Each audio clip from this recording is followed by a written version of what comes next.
अगर आपके फिर जरूरत पड़ी तो एक बार फिर कष्ट दें। अगर हमरे लायक कोई सेवा हो तो रउरे बेहिचक आ जाए। मीनाक्षी सर। चले।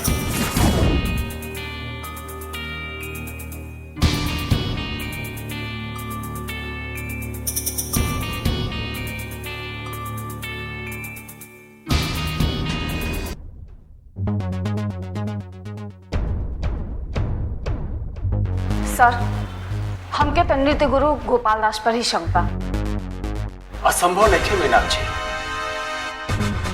आदमी के मन के कौनो सीमा ना होला।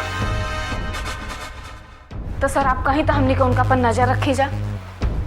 और हाँ सर, ये जो तीनों लड़किन का हत्या भइल बा ना, ये तीनों लड़की गोपाल दास के यहाँ ही नृत्य सिखत रही है सर। आई बालेश्वर, बालेश्वर